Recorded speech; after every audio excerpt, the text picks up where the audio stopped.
Anarcho-Syndicalism, Theory and Practice, Chapter 2, The Proletariat in the Beginning of the Modern Labor Movement. By Rudolf Rocker. Date, 1938. Modern socialism was at first only a profounder understanding of the interconnections in social life, an attempt to solve the contradictions implicit in the present social order and to give a new content to man's relations with his social environment. Its influence was, therefore, for a time confined to a little circle of intellectuals, who for the most part came from the privileged classes. Inspired with a profound and noble sympathy for the intellectual and material needs of great masses, they sought a way out of the labyrinth of social antagonisms in order to open to mankind new outlooks for its future development. For them socialism was a cultural question, therefore, they made their appeal directly and chiefly to the reason and ethical sense of their contemporaries, hoping to find them receptive to the new insights. But ideas do not make a movement, they are themselves merely the product of concrete situations, the intellectual precipitate of particular conditions of life. Movements arise only from the immediate and practical necessities of social life and are never the result of purely abstract ideas. But they acquire their irresistible force and their inner certainty of victory only when they are vitalized by a great idea, which gives them life and intellectual content. It is only when viewed thus that the relation of the labor movement to socialism can be correctly understood and intelligently valued. Socialism is not the creator of the modern labor movement, rather, it grew out of it. The movement developed as the logical result of a social reconstruction out of which the present capitalist world was born. Its immediate purpose was the struggle for daily bread. The conscious resistance to a trend of things was constantly becoming more ruinous for the workers. The modern labor movement owes its existence to the great industrial revolution which was going on in England in the latter half of the 18th century, and which has since then overflowed into all 5 continents. After the system of so-called manufactures had at an earlier period opened the door for a certain degree of division of labor, a division which was, however, concerned more with the methods of applying human labor than with actual technical processes, the great inventions of the subsequent period brought about a complete transformation of all the apparatus of work. The machine conquered the individual tool and created totally new forms for productive processes in general. The invention of the mechanical loom revolutionized the whole textile industry, the most important industry in England, and led to a complete new set of methods in the processing and dyeing of wool and cotton. Through the utilization of steam power, made available by the epoch-making invention of James Watt, machine production was freed from its dependence on the old motive forces of wind, water and horsepower, and the way first properly opened for modern mass production. The use of steam made possible the operation of machines of different function in the same rooms. Thus arose the modern factory, which in a few decades had shoved the small shop to the brink of the abyss. This happened first in the textile industry, the other branches of production followed at short intervals. The utilization of the power of steam and the invention of cast steel led in a short time to a complete revolutionizing of the iron and coal industries and rapidly extended their influence to other lines of work. The development of modern big plants had as a result the fabulous growth of the industrial cities. Birmingham, which in 1801 boasted only 73,000 inhabitants, had in 1844 a population of 200,000. Sheffield in the same period grew from 46,000 to 110,000. Other centers of the new big industries grew in the same ratio. The factories needed human fodder, and the increasingly impoverished rural population met the demand by streaming into the cities. The legislature helped, when, by the notorious Enclosure Acts, it robbed the small farmers of the common lands and brought them to beggary. The systematic theft of the commons had already begun under Queen Anne, 1702 to 1714, and by 1844 had taken in more than 1/3 of the tillable land of England and Wales. While in 1786 there had still existed 250,000 independent landowners, in the course of only 30 years their number had been reduced to 32,000. The new machine production increased the so-called national wealth on an undreamed-of scale. But this wealth was in the hands of a small privileged minority and owed its origin to the unrestrained exploitation of the working population, which by the rapid alteration of the economic conditions of living was plunged into the most revolting misery. If one reads the dismal descriptions of the situation of the workers of that period as it is set down in the reports of the English factory inspectors, of which Marx made such effective use in his Capital, or if one picks up a book like Eugène Buret's De la Misère des classes laborieuses en Angleterre et France, to which Frederick Engels was so deeply indebted in his initial work, The Conditions of the Working Classes in England, or any one of numerous works by contemporary English authors, one gets a picture of that time which staggers the mind. If Arthur Young, in his well-known account of his travels in France just before the outbreak of the Great Revolution, could declare that a large part of the French rural population stood almost on the level of beasts, having lost every trace of humanity as a result of their horrible poverty, the comparison could apply in large measure also to the intellectual and material status of the great masses of the rising industrial proletariat in the initial period of modern capitalism. The enormous majority of the workers dwelt in miserable dirty holes without even a glass window, and they had to spend from 14 to 15 hours a day in the sweatshops of industry, innocent of either hygienic equipment or provision for the protection of the lives and health of the inmates. And this for a wage that was never enough to satisfy even the most indispensable of needs. If at the end of the week the worker had enough left to enable him to forget the hell he lived in for a few hours by getting drunk on bad liquor, it was the most he could achieve. The inevitable consequence of such a state of affairs was an enormous increase in prostitution, drunkenness and crime. The utter wretchedness of mankind dawns on one when he reads of the spiritual degradation and moral depravity of those masses whom no one pitied. The pitiful situation of the factory slaves was made still more oppressive by the so-called truck system, under which the worker was compelled to purchase his provisions and other articles of daily use in the stores of the factory owners, where often overpriced and unusable goods were handed out to him. This went so far that the worker had scarcely anything left of their hard-earned wages, and had to pay for unexpected expenses, such as doctors, medicines, and the like with the goods they had received from the factory owners, which they had, of course, to turn in such cases at a lower price than they had been charged for them. And contemporary writers tell how mothers, in order to provide burial for a dead child, would have to pay the undertaker and the gravedigger in this way. And this limitless exploitation of human labor power was not confined to men and women. The new methods of work had enabled the machine to be served with just a few manual movements, which could be learned with no great difficulty. This led to the destruction of the children of the proletariat, who were put to work at the age of 3 or 4 years and had to drag out their youth in the industrial prisons of the entrepreneurs. The story of child labor, on which no restrictions of any kind were imposed at first, is one of the darkest chapters in the history of capitalism. It shows to what lengths of heartlessness a Christian management would go, untroubled by ethical considerations, and unthinkingly accustomed to unrestricted exploitation of the masses. Prolonged labor under the unwholesome conditions of the factories at last raised child mortality to the point where Richard Carlile could, with perfect justice, speak of a gruesome repetition of the slaughter of the innocents at Bethlehem. Not until then did Parliament enact laws which were for a long time evaded by the factory owners, or simply broken. The state lent its best assistance to the freeing of management from restrictions burdensome on its lust for exploitation. It provided it with cheap labor.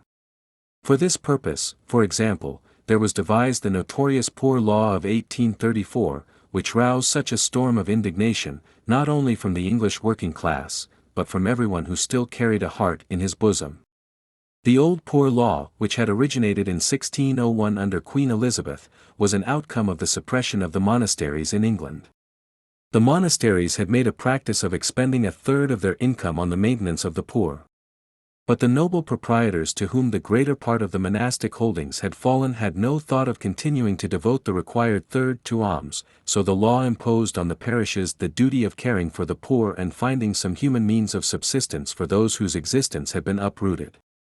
The law saw in poverty a personal misfortune for which the human being was not responsible, and conceded to him the right to call upon society for aid when through no fault of his own he had fallen into need and was no longer able to provide for himself.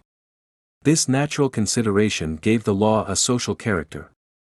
The new law, however, branded poverty as crime, and laid the responsibility for personal misfortune upon alleged indolence.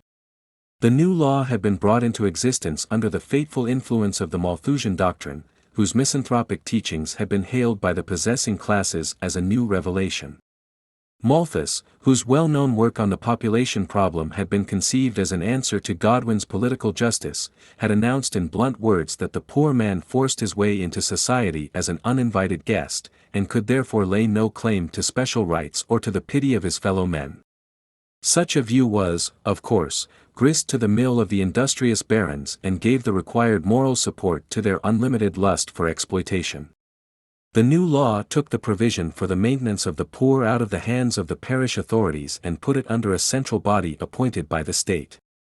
Material support by money or provisions was for the most part abolished and replaced by the workhouse, that notorious and hated institution which in the popular speech was called the Poor Law Bastille. He who, smitten by fate, was compelled to seek refuge in the workhouse, surrendered his status as a human being, for those houses were outright prisons, in which the individual was punished and humiliated for his personal misfortune. In the workhouses an iron discipline prevailed, which countered any opposition with strict punishment. Everyone had a definite task to perform, anyone who was not able to do it was deprived of food and punishment. The food was worse and more inadequate than in actual prisons, and the treatment so harsh and barbarous that children were often driven to suicide. Families were separated and their members permitted to see one another only at stated times and under the supervision of the officials. Every effort was directed to making residence in this place of terror so unendurable that only the utmost necessity would drive human beings to seek in it a last refuge. For that was the real purpose of the new poor law. Machine production had driven thousands out of their old means of living. In the textile industries alone more than 80,000 hand weavers had been made beggars by the modern big plants, and the new law saw to it that cheap labor was at the command of management, and with it the possibility of constantly forcing wages lower. Under these horrible conditions a new social class was born, which had no forerunners in history, the modern industrial proletariat. The small craftsmen of former times, who served principally the local demand, enjoyed comparatively satisfactory living conditions, which were only rarely disturbed by any considerable shock from without. He served his apprenticeship, became a journeyman, and often, later, a master himself, as the acquisition of the necessary tools of his trade was not dependent on the possession of any great amount of capital, as it became in the era of the machine. His work was worthy of a human being and still offered that natural variety which incites to creative activity and guarantees inner satisfaction to man. Even the small home industrialist, who at the beginning of the capitalist era was already disposing of the greater part of his product to the rich lords of trade in the cities, was far from being a proletarian in the present sense. Industry, the textile industry in particular, had its centers in the rural districts, so that the small craftsman in most instances had at his disposal a tiny bit of land, which made maintenance easier for him. And as the oncoming capitalism was before the domination of the machine, still tied to the handicraft stage of industry, its possibilities of expansion were for the time limited, since the demand for the products of industry was as a rule greater than supply, so that the worker was safeguarded against serious economic crises. However, all that was changed within a very few years after modern machine production had begun to play its part, as it was dependent in advance on mass demand, and hence on the conquest of foreign markets. Each new invention raised the capacity for production in ever-increasing measure and made industrial capital the undisputed master of capitalist industry, dominating trade and finance. And since free competition, which was held by theorists to be an iron economic law, put any planned control of industrial production out of the question, at longer or shorter periods there must occur periods when, owing to various causes, the supply of industrial products outstripped the demand. This brought on abrupt cessations of production, so-called crises, which were ruinous to the proletarian population of the cities because they condemned the workers to enforced inactivity and so deprived them of the means of living. It is just this phenomenon of so-called overproduction, which is so indicative of the real nature of modern capitalism, this condition in which, while factories and warehouses are crammed with wares, the actual producers are languishing in bitterest misery. It is this which reveals most plainly the horror of a system for which man is nothing and dead possessions everything. But the developing proletariat was completely exposed to the economic fluctuations of this system, since its members had nothing to dispose of except the labor of their hands. The natural human ties which existed between the master workman and his journeyman had no meaning for the modern proletarian. He was merely the object of exploitation by a class with which he no longer had any social relationship. For the factory owner he existed merely as a hand, not any more as a human being.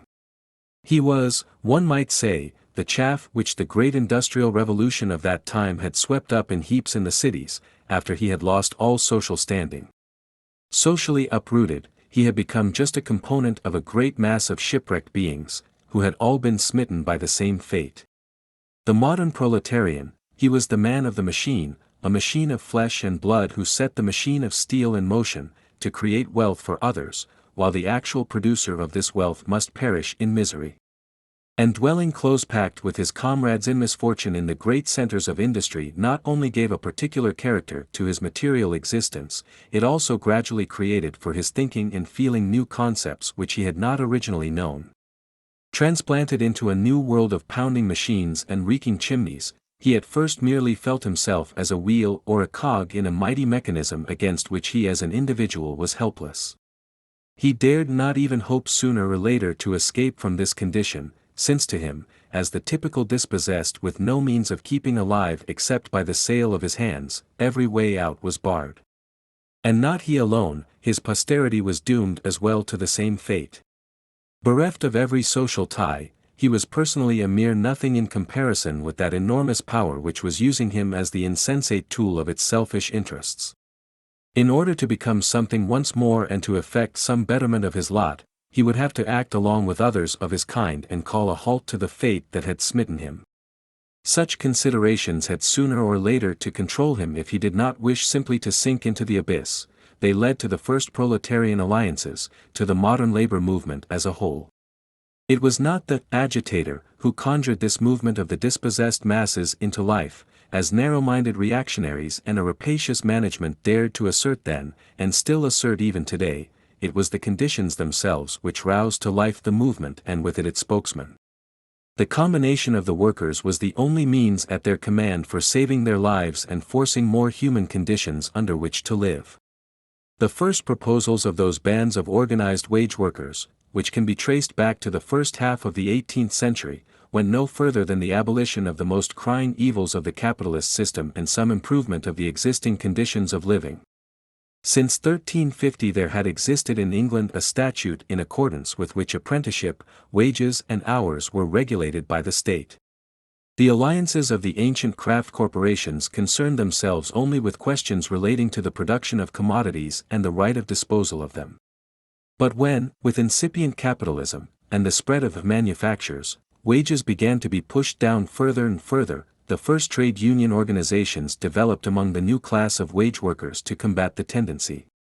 But these efforts of the organized workers at once encountered the unanimous resistance of the managers, who besieged the government with petitions to uphold the ancient law and suppress the unlawful organizations of the workers. And Parliament promptly responded to this demand by passing the so-called Combination Acts of 1799 to 1800, which prohibited all combinations for the purpose of raising wages or improving the existing conditions of work and imposed severe penalties for violation. Thus labor was given over unconditionally to exploitation by industrial capital, and was faced with the alternatives of either submitting to the law and accepting without resistance all the consequences this entailed, or breaking the law which had condemned them to outright slavery. Confronted with such a choice, the decision could not have been too difficult for the more courageous section of the workers, as they had scarcely more to lose anyway. They defied the law which mocked at human dignity, and tried by every means to get around its provisions. Since the trade union organizations, which were at first purely local in character and confined to particular industries, had been deprived of the legal right to exist, there sprang up all over the country so-called mutual benefit associations or similar innocuous bodies, having as their sole purpose the diverting of attention from the actual fighting organizations of the proletarians. For the inner core of these open associations was composed of the secret conspiratory brotherhoods of the militant element among the workers, smaller or larger groups of determined men, bound by an oath to profoundest secrecy and mutual assistance. In the northern industrial sections of England and in Scotland in particular there were a large number of these secret organizations, which carried on the fight against the employers and spurred the workers to resistance. It lay in the nature of the affair that most of these struggles assumed an extremely violent character, as is easy to understand when we consider the miserable situation of the workers resulting from the disastrous development of economic conditions and the pitiless prosecutions following even the most modest attempt at improvement of the proletarian standard of living. Any violation of the letter of the law was visited with horrible punishment. Even after trade union organizations were legally recognized in 1824, the prosecutions did not cease for a long time. Conscienceless judges, openly and cynically protecting the class interests of the employers, inflicted hundreds of years' imprisonment on insubordinate workers, and a considerable time elapsed before somewhat endurable conditions prevailed. In 1812, the secret labor organizations brought about a general strike of the weavers in Glasgow.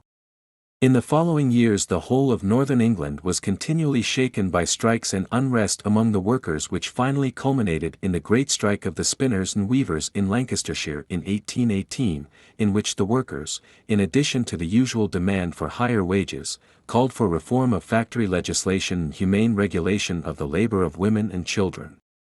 The same year brought the great strike of the Scottish miners, which was staged by their secret organizations. In the same way the greater part of the Scottish textile industry was periodically crippled by cessation of labour. Often the strikes were accompanied by arson, destruction of property and public disorder, so that the government was frequently under the necessity of throwing the militia into the industrial sections. As later in every other country, so then in England, the resentment of the workers was directed against the introduction of the machines, the social importance of which they did not yet recognize, and which were the immediate cause of their want. As early as 1769, a special law had been enacted for the protection of the machines, but later, when the application of steam power started a rapid advance in machine production, and, in the textile industry in particular, thousands of handworkers were robbed of the means of subsistence and plunged into deepest misery, the destruction of machines became an everyday occurrence. This was the period of so-called Luddism. In 1811, over 200 machine looms were destroyed in Nottingham. In Arnold, where the introduction of stocking weaving machinery had thrown hundreds of the old stocking weavers on the pavement, the workers stormed the factories and demolished 60 of the new machines, each of which represented an investment of £40. Similar performances were repeated everywhere. What was the good of laws, so long as the need of the proletarian population was steadily increasing, and management and government had neither understanding nor sympathy for their situation? King Lud, too, made his royal entry in industrial circles everywhere, and even the harshest laws were unable to put a stop to his work of destruction. "Stop him who dares, stop him who can," was the watchword of the secret workers' societies. The destruction of the machines ceased only when a new understanding of the matter arose among themselves, and they came to see that they could not halt technical progress by this means. In 1812, Parliament enacted a law imposing the death penalty for the destruction of machines. It was on this occasion that Lord Byron delivered his celebrated indictment of the government and ironically demanded that, if the bloody law was to be put into force, the House should provide that the jury should always consist of 12 butchers. 3. The officials put a price of £40,000 in the heads of the leaders of the underground movement. In January of 1813, 18 workers convicted of Luddism were hanged at York, and the deportation of organized workers to the penal colonies in Australia increased at a frightful rate. But the movement itself only grew the faster, particularly when the great business crisis set in after the end of the Napoleonic Wars, and the discharged soldiers and sailors were added to the armies of the unemployed. This situation was made still tenser by several short harvests and the notorious Corn Laws of 1815, by which the price of bread was raised artificially. But although this first phase of the modern labor movement was in great part a violent one, it still was not revolutionary in the proper sense. For this it lacked that proper understanding of the actual causes of economic and social processes which only socialism could give it. Its violent methods were merely the result of the brutal violence which was inflicted on the workers themselves. But the methods of the young movement were not directed against the capitalist system as such at all, but merely at the abolishment of its most pernicious excrescences and at the establishment of a decent human standard of living for the proletariat. "A fair day's pay for a fair day's work" was the slogan of these first unions, and when the employers resisted this modest and certainly fully justified demand of the workers with the utmost brutality, the latter were obliged to resort to whatever methods were available to them under the existing conditions. The great historical significance of the movement lay at first less in its actual social objectives than in its simple existence. It gave a footing once more to the uprooted masses which the pressure of economic conditions had driven into the great industrial centers. It revived their social sense. The class struggle against the exploiters awakened the solidarity of the workers and gave new meaning to their lives. It breathed new hope into the victims of an economy of unrestricted exploitation and showed them a course which offered them the possibility of safeguarding their lives and defending their outraged human dignity. It strengthened the workers' self-reliance and gave them confidence in the future once more. It trained the workers in self-discipline and organized resistance, and developed in them the consciousness of their strength and their importance as a social factor in the life of their time. This was the great moral service of that movement which was born of the necessities of the situation, and which only he can undervalue who is blind to social problems and without sympathy for the sufferings of his fellow men. When, then, in 1824, the laws against the combination of workers were repealed, when the government and that section of the middle class possessed of insight had at last become convinced that even the harshest persecution would never break up the movement, the trade union organization of the workers spread over the entire country at an undreamed-of rate. The earlier local groups combined into larger unions and thus gave to the movement its real importance. Even the reactionary turns in the government were no longer able to control this development. They merely increased the number of victims among its adherents, but they could not turn back the movement itself. The new upsurge of political radicalism in England after the long French wars naturally had a strong influence on the English working class also. Men like Burdett, Henry Hunt, Major Cartwright, and above all William Cobbett, whose paper The Political Register, after the price had been reduced to twopence, attained a circulation of 60,000, were the intellectual heads of the new reform movement. This was directing its attacks chiefly against the Corn Laws, the Combination Acts of 1799 to 1800, and most of all, against the corrupt electoral system under which even a large part of the middle class was excluded from the franchise. Huge mass meetings in every section of the country, and particularly in the northern industrial districts, set the populace in motion. But the reactionary government under Castlereagh opposed any reform, and was determined from the first to put an end to the reform process by force.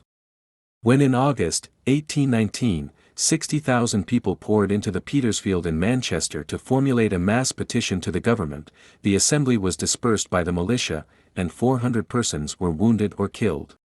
To the stormy outburst in the country against the instigators of the massacre of Peterloo, the government replied with the notorious six-gag laws, by which the right of assembly and freedom of the press were in effect suspended and the reformers made liable to the harshest prosecution. By the so-called Cato Street Conspiracy, in which Arthur Thistlewood and his associates planned the assassination of the members of the British cabinet, the government was given the wished-for opportunity to proceed with draconic severity against the reform movement. On May 1, 1820, Thistlewood and 4 of his comrades paid for their attempt on the gallows. The Habeas Corpus Act was suspended for 2 years, and England was delivered to a reactionary regime which respected none of the rights of its citizens. This put a stop to the movement for the time being.